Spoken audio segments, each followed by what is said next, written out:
Keren banget, tepo seliro.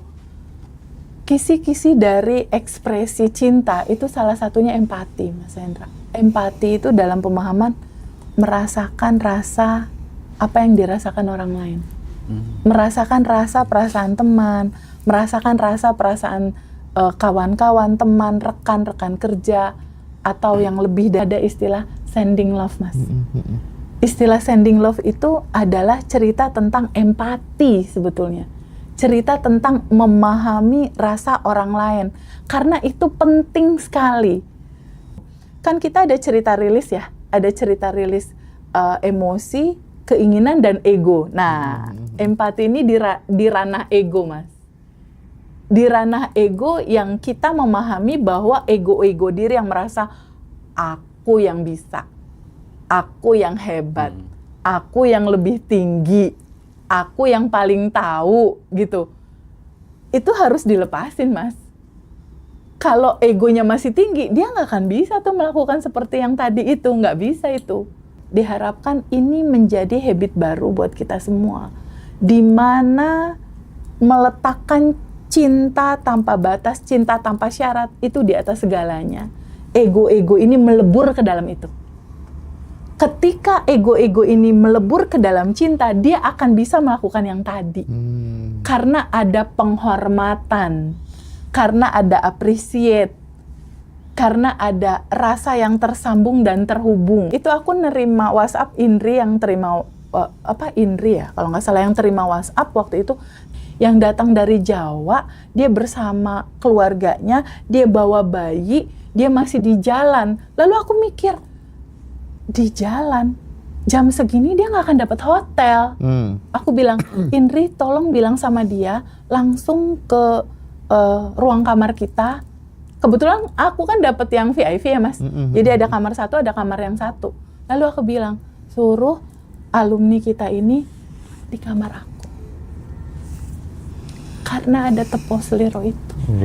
Ada rasa yang aku juga bisa rasain. Dia ibu, dia bawa bayi, dan dia sangat berusaha untuk ketemu kita, untuk datang ke Ambarukmo ya saat itu. Perjalanannya jauh, Mas. Perjalanannya waktu itu sekitar 42 jam kalau nggak salah pakai mobil dia. Berhenti-berhenti, mobilnya pakai mobil tua lagi. Pas datang, tahu nggak yang datang berapa orang? Dia, anaknya 3, ada suaminya, ada yang lain juga. Jadi itu mungkin sekitar 5-7 orang.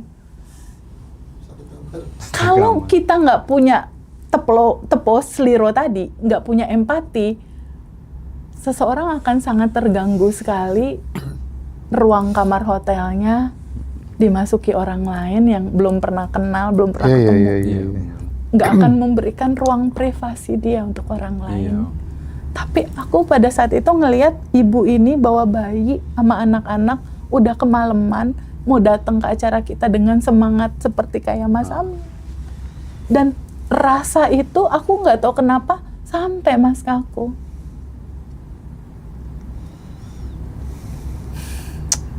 Jadi kemarin kita di Ambarukmo itu berdelapan.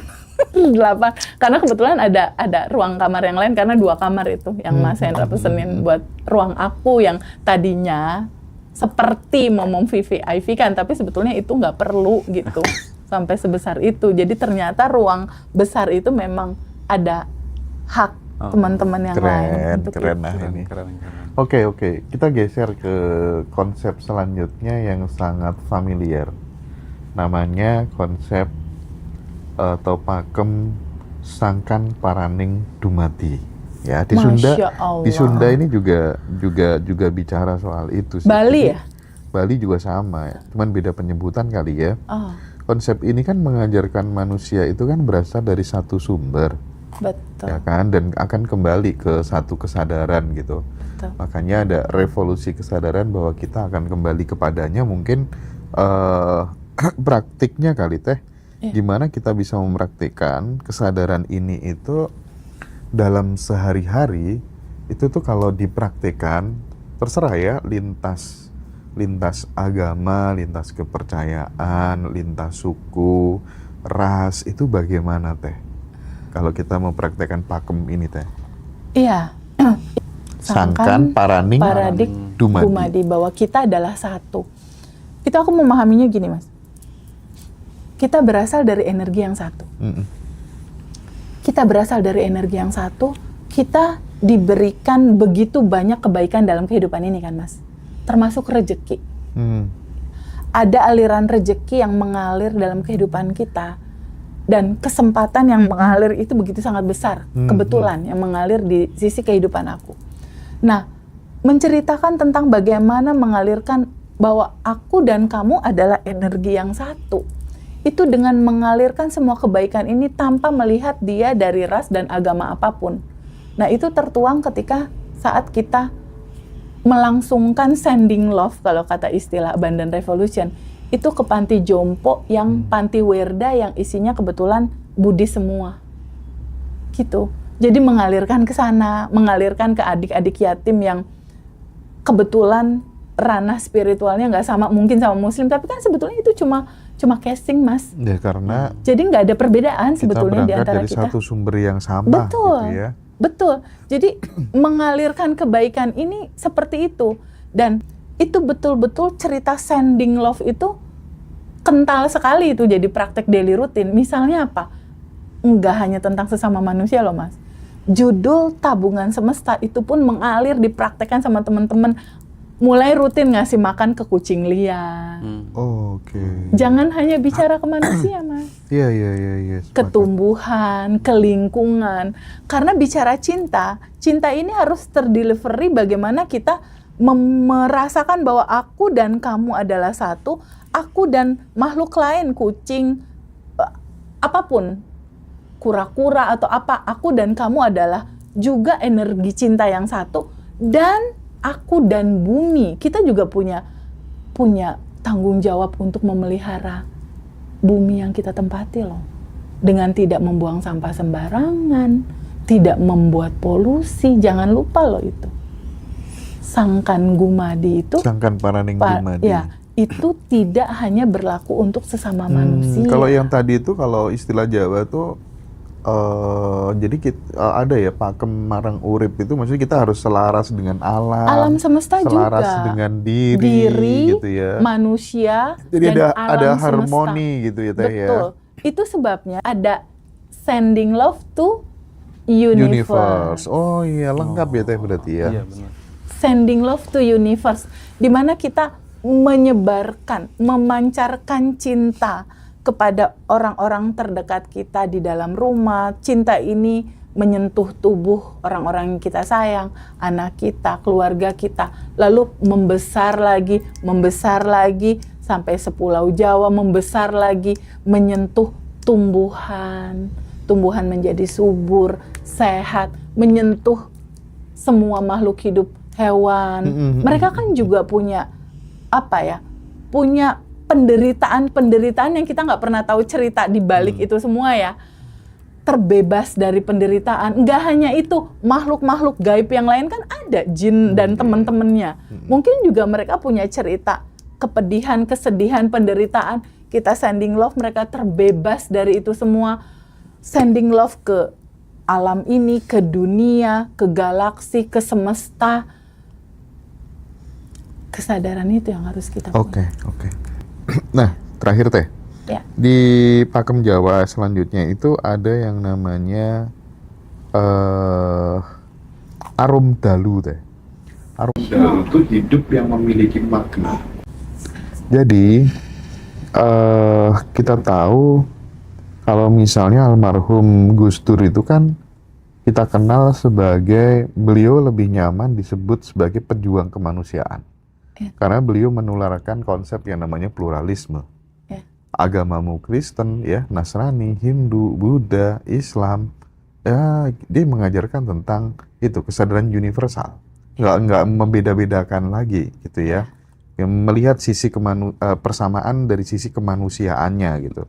Nah, kehidupan yang harum itu kan kehidupan yang dilandasi oleh sebuah makna, gitu Teh, bukan sekedar kesuksesan material. Betul. Ya, bukan sekedar kesuksesan duniawi. Ya. Berapa miliar yang kamu punya, berapa ratus miliar yang kamu punya, berapa triliun yang kamu miliki sekarang gitu. Nah, kemudian kan ini mengajarkan kepada kita kira-kira setelah aku nanti tiada gitu ya.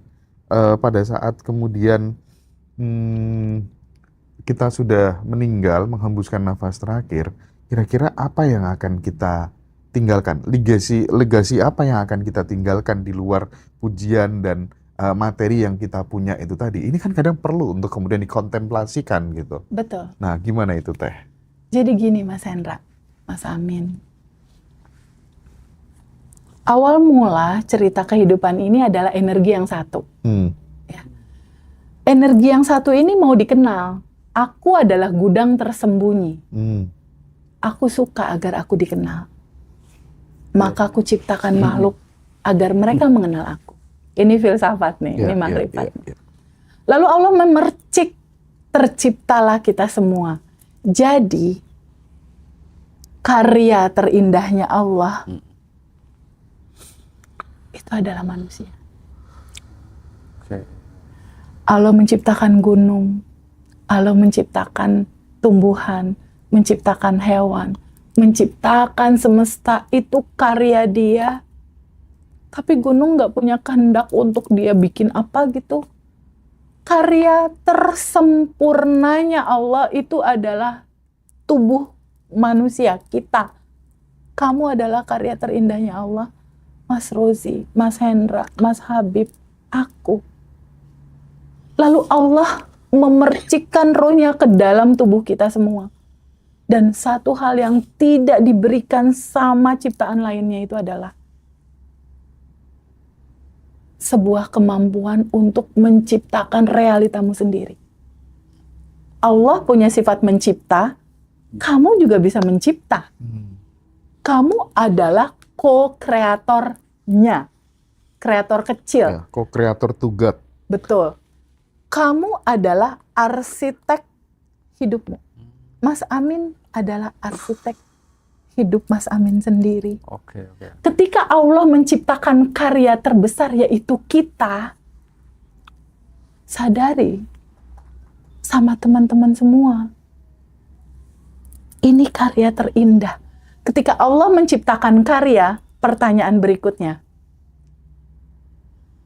Mas Hendra, atau kata Allah nih kalau ngobrol anekdot, Hendra, mana karyamu?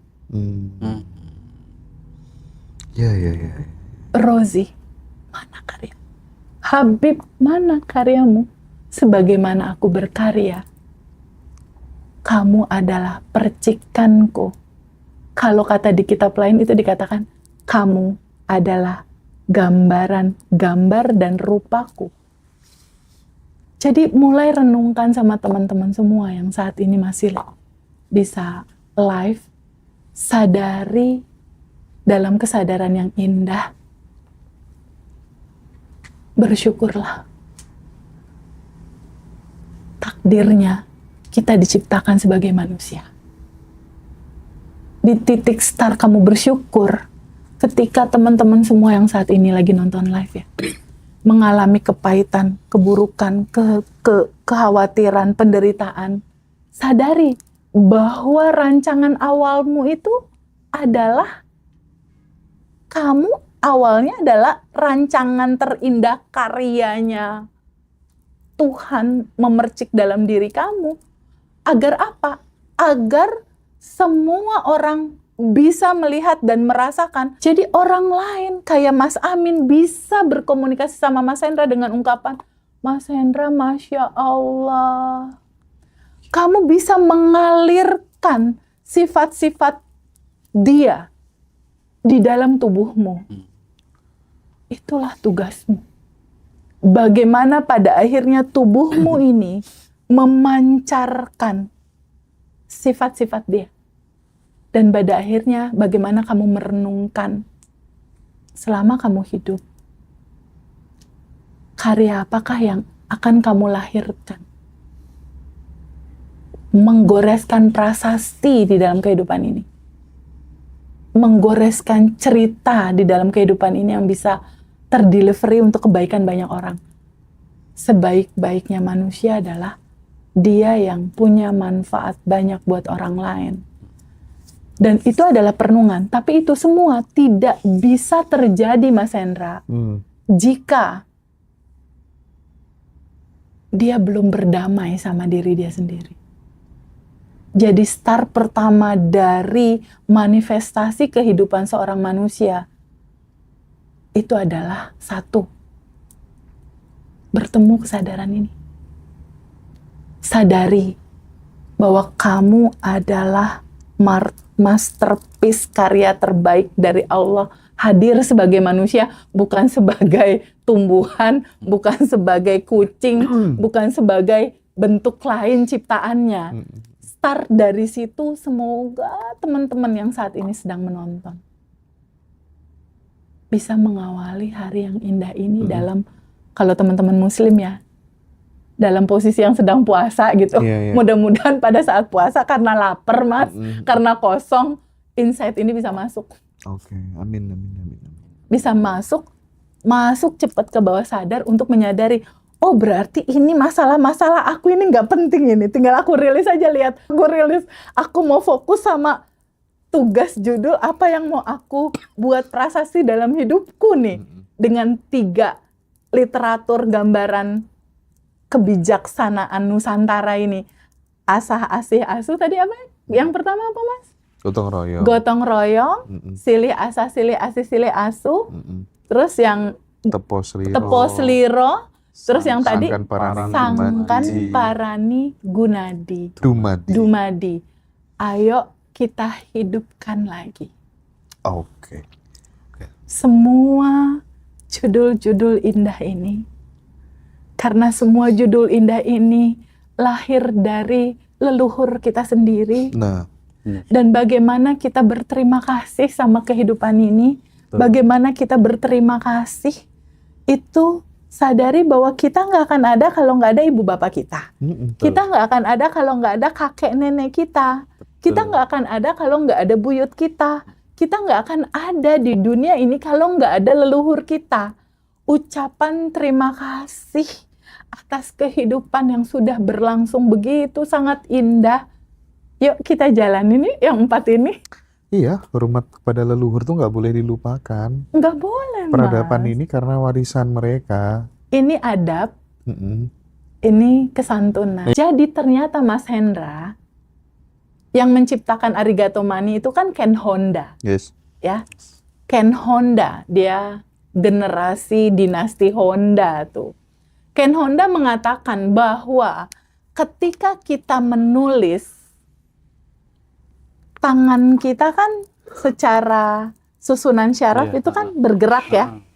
Ketika kita bergerak, tangan kita menulis, mata kita melihat, semua yang kita tulis dalam tulisan di buku ini terekam, Mas. Karena ada sensorik di situ. Yang memulai cerita. Saya kemarin, boleh izin ya? Boleh. Jadi kemarin tuh saya tulis kayak gitu juga di kertas. Masih ada bukunya tuh di tas. Oke. Tulis Mas Oh Hendra, iya, aku ditunjukin tuh. Oh iya. Aku ditunjukin. Tuh, terjadi kan sama Mas Amin. Nah, ketika kamu menulis, ini bagaikan sebuah ikrar terbesar dalam dirimu ketika kamu menulis, ya Allah, ya Tuhan, aku bersyukur dan berterima kasih. Rumah misal ya, di kampungku 200 meter sudah aku miliki. Cukup begitu kalimatnya. Sudah kalimat yang sudah Nggak terjadi. ada, semoga nggak ada. Di titik kamu menulis itu, Mas Hendra dan teman-teman semua, di titik itu semesta membacanya. Momentum yang sama saat kamu menulis dan selesai kamu menulis, seakan-akan kamu mengatakan seperti ini. Wahai semesta, ya Allah, ya Tuhan, atau apapun nama itu disebut. Momen tulisan ini menandakan aku terbuka untuk menerima kelimpahan hadir dalam kehidupan. Itu jangkar realitanya. Jadi pada saat Mas Amin menulis, itu seakan-akan Mas Amin bilang, I am ready. Aku siap menerima. Siap menerima apa? Siap menerima yang lagi ditulis. 3 buku ya Teh? Iya, itu buku goals. Lalu Kalau ini ditulisnya setahun sekali aja, Mas. Oke. Jadi nggak perlu ditulis lagi nggak perlu. Kecuali kalau ada goals yang Ada baru, goals baru. baru Oke. ditulis. Setelah ditulis, 5 menit sebelum tidurnya kuantum jamkan. Nah, iya. Oke. Lalu lepasin. Lalu pas. Ya, lepaskan itu artinya adalah Mas Amin menyerahkan apa yang tertulis di sini untuk serahkan kepada kecerdasan semesta tanpa batas untuk mengaturnya. Oke. Sudah selesai tugasku dan aku percaya dalam prasangka baik sama Allah di atas rata-rata, semesta yang mengatur, aturan dari semesta, dari Allah, dari Tuhan, udah pasti yang terbaik Udah dong. pasti, ya. Benar nggak? Dan satu lagi, ketika kita kuantum jam dan melepaskan, sadari bahwa goal itu sudah ada bersamamu. Jadi nggak perlu ditunggu, nggak perlu dikhawatirin, nggak perlu dikepoin juga. Caranya gimana ya Iya. datangnya, nggak perlu. Bulet aja, lega. Terus banyak senyum dah dari Nah, ada jembatan realita. Di masa jembatan realita kan Mas Amin berjalan di dalam jembatan realita itu. Iya. Di masa berjalan dalam jembatan realita itu, getarkan selalu rasa syukur, getarkan selalu rasa appreciate, terima kasih terhadap kehidupan ini. Bersyukur atas apa yang saat ini Mas Amin udah terima. Ya Allah, makasih ya Allah, aku dikasih skill bisa bantu banyak orang lewat pijit, Iya. orang tertolong, terima kasih. Jadi memulai terima kasih dari apa yang ada aja dulu, Mas. Mengapresiasi yang saat ini udah kita punya. Ketika kamu bersyukur, pasti ditambahin gitu. Isi tubuhmu dengan penuh syukur. Tapi jangan lupa, realitanya, faktanya, kehidupan ini enggak hanya dalam cerita kebaikan, kebahagiaan. Enggak. Realitanya, ada kebahagiaan, ada kesedihan. Ada dipuji, ada difitnah. Jadi kalau yang satu ini datang, nggak usah kita, kenapa ya aku udah standby di bahagia, tapi kenapa ya ini aku kesel lagi, ya nggak apa-apa juga. Iya, tadi Nggak kan apa-apa seperti tadi malam kita bahas, ini akan berlalu gitu Iya. semuanya gitu ya. Sebagaimana siang, ntar sore, Mas Amin jam 5, jam 6, jam 7 kan gelap. Kan cuma sementara. Iya. Begitu juga malam dan masalah-masalah teman-teman semua. Malam jam 1, 2, 3, 4, 5, 6. Ntar juga pagi. Iya. Iya. Jadi Betul. nggak usah khawatir sama kehidupan ini. Iya, semua Oke. cerita pasti berputar.